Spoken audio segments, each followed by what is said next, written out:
Good morning বন্ধুরা। দেখো সকাল সকাল 4:30-5টার মধ্যে সেজেগুজে রেডি হয়ে গেছি, চান ফান সব হয়ে গেছে। ভক্তি মে শক্তি।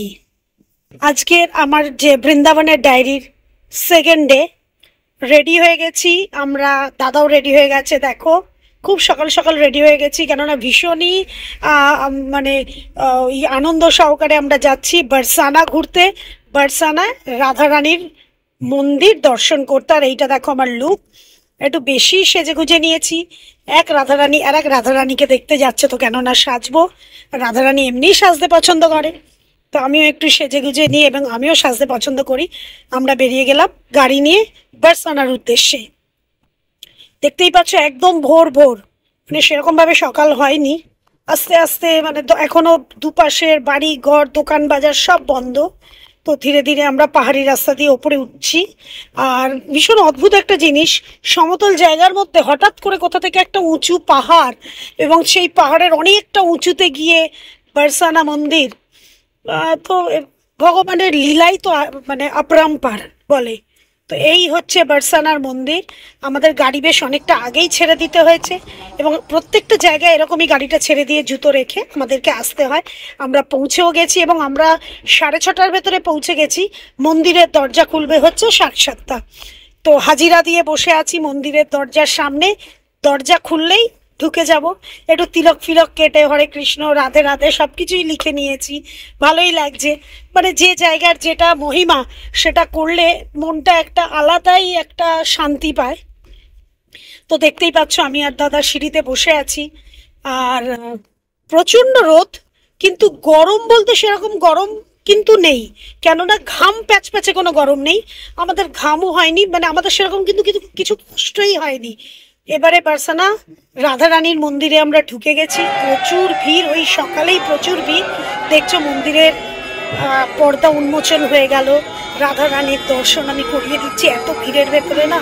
কিন্তু হ্যাঁ, যতই সকালে আসো এখানের যে এত ভিড় এত ভিড়, মাঝখানে আমার তো মনে হচ্ছিল আমি দম আটকে যাব, কিন্তু এত ভালো দর্শন করেছি। সামনে থেকে ঠাকুরের ফুলের মালা পেয়েছি, প্রসাদ পেয়েছি, আর কি চাই।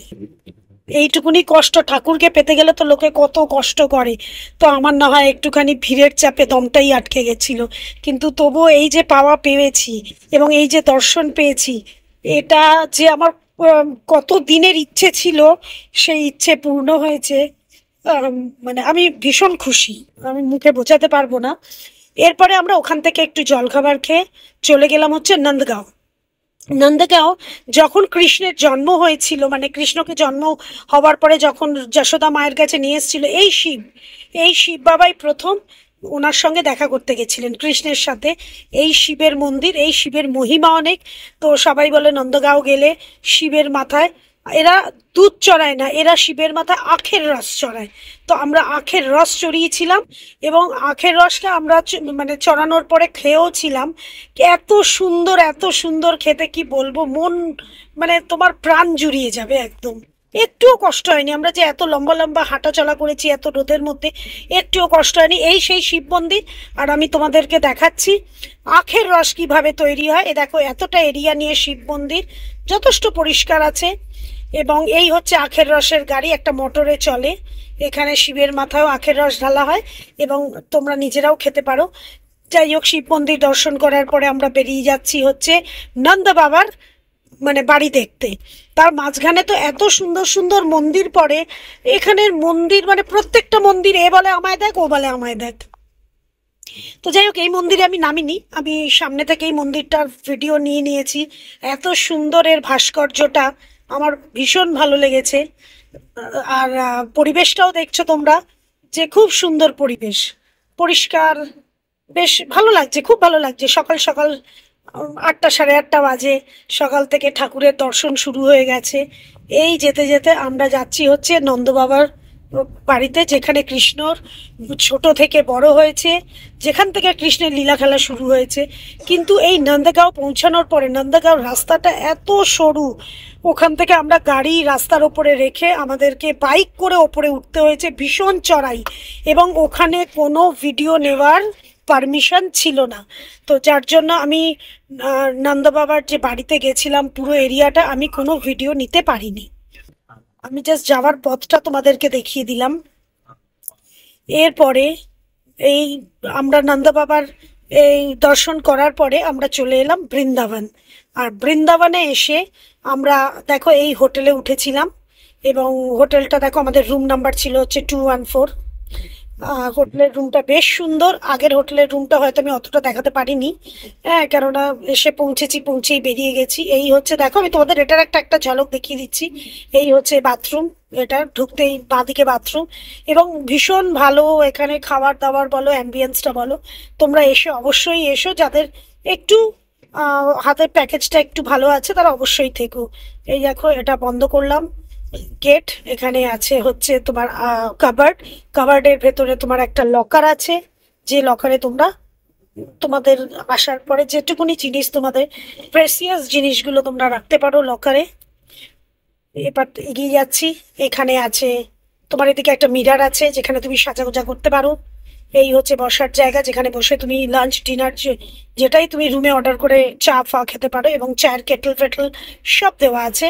নিচে আছে ফ্রিজটা আর খুলে দেখালাম না, তোমরা সবাই জানো ফ্রিজের মধ্যে তো ড্রিঙ্কস গুলো থাকেই। যাই হোক, তো বসার জায়গা দেখিয়ে দিয়েছি। এখানে আর একটা বড় মিরার আছে। বেড দেখো, ডাবল বেড, সুন্দর ব্যবস্থা। সবচেয়ে যেটা আমার ভালো লেগেছে যে এইখানে যে বসার জায়গাটা, আমি মানে এটাকে ভীষণ এনজয় করেছি এই জায়গাটাকে। এবং এর পর্দাটা আমি সরিয়ে দিচ্ছি।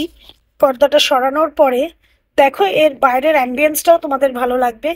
দাঁড়াও একটুখানি আমি সরিয়ে দিই পর্দাটা, সরিয়ে দিয়ে, আর যখন ভিডিওটা চলছে আমি দাদাকে বললাম যে দাঁড়াও, পর্দা সরাতে সরাতে তুমি পুরো রুমটা একবার এক ঝলক দেখিয়ে দাও।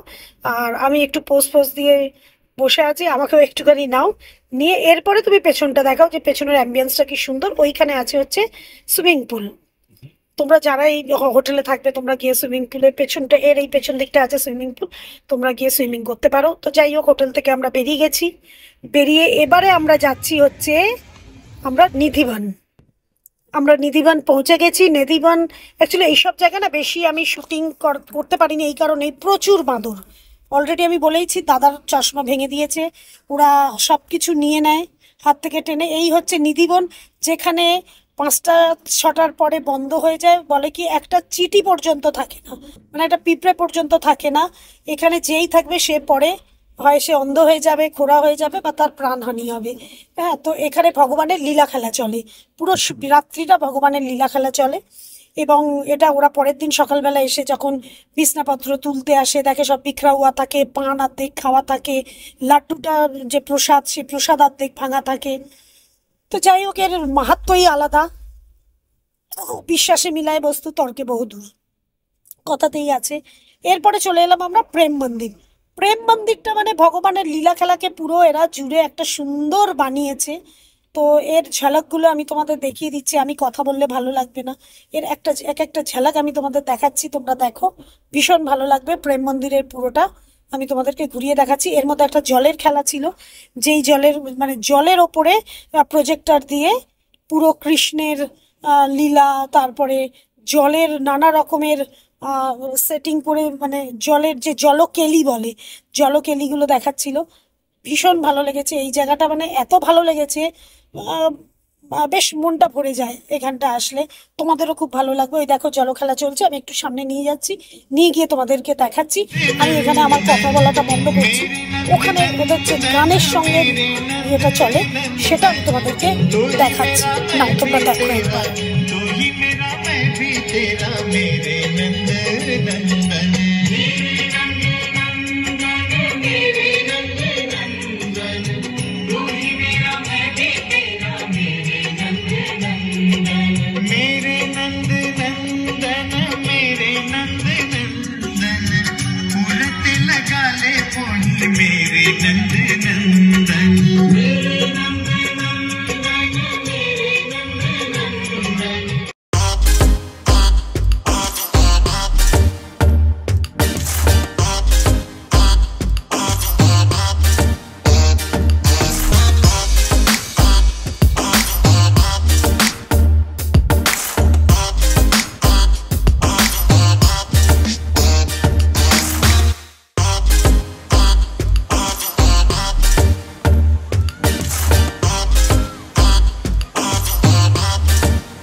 দেখতেই পেলে সারাদিনে আমরা খুব এনজয় করেছি। আর রাত্রিরে আমরা গোবিন্দাস থেকে খাবার নিয়ে এসেছি। দেখো খাবারটা ভীষণই ভালো ছিল। আলুর একটা মাখা মাখা দম ছিল, আর ছিল হচ্ছে নান, রুটি, বাটার নান, আর তার সাথে ছিল হচ্ছে উত্তাপাম। তো আজকের দিনটা মোটামুটি আমাদের খুব ভালো গেছে, মোটামুটি না যথেষ্টই ভালো গেছে, ভীষণ ভালো দর্শন করেছি। তো ভক্তি মে শক্তি পার্ট 3 নিয়ে, বৃন্দাবন পার্ট 3 নিয়ে কালকে আবার আসছি। টাটা।